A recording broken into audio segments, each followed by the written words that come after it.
अब कोई कहेगा कि हमने तो पहले ही कहा था कि जैसे ही हारेंगे इलेक्शन कमीशन को, चुनाव आयोग को, भाजपा को, वोट चोरी को पर ठीकरा फोड़ देंगे, ईवीएम पर ठीकरा फोड़ देंगे और अपनी हार स्वीकार नहीं करेंगे।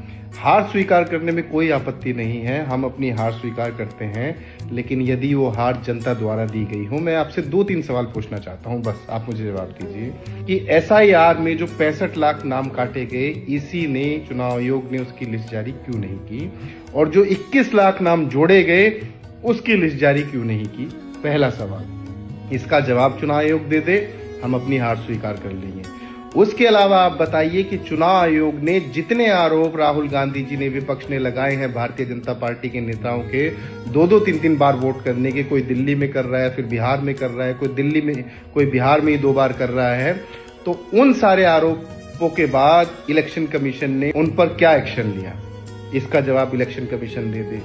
तीसरी बात हम आपसे कहेंगे कि ये 10,000 रुपए जो बांटे गए, यदि आप इसको वेलफेयर स्कीम बोलते हैं, आप कहते हैं कि ये महिलाओं के भले के लिए बांटे गए, तो 20 साल से महिलाओं का भला नहीं था, इन चुनाव से केवल 15-20 दिन पहले महिलाओं का भला देखना था।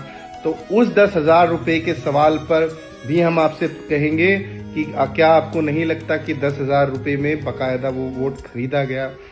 और इसके अलावा भारतीय जनता पार्टी ने अन्य राज्यों में जो मुफ्त में ट्रेनें चलाई बिहारियों के लिए, जिसमें भर भर के बिहारियों को भेजा गया, कोई टिकट नहीं लिया गया, जो इलेक्शन कमीशन की गाइडलाइंस कहती है कि आचार संहिता लगने के बाद आप एक वोटर को उसकी घर की दहलीज से बाहर नहीं ला सकते, उस आचार संहिता के भीतर भी भारतीय जनता पार्टी ने ट्रेनों में भर भर कर बिहारियों को बिहार भेजा।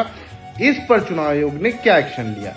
अब आप बताइए, जब इतने बड़े स्तर पर इन सब चीजों को किया गया, तो कहां से इसको आप फिर इलेक्शन कहेंगे?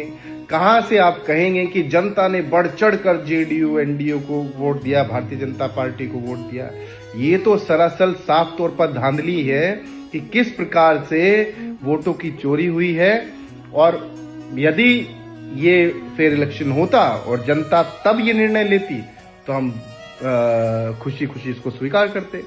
बाकी जीतने वाले लोगों को बधाई, और जो हारे हैं वो मायूस होने की आवश्यकता नहीं है, कांग्रेस पार्टी को भी, आरजेडी को भी, क्योंकि हमने पूरी शिद्दत से, पूरी मेहनत से इस चुनाव को लड़ा था और हम जानते हैं कि हमने कोई कोर कसर नहीं छोड़ी जनता के मुद्दों को उठाने में। धन्यवाद।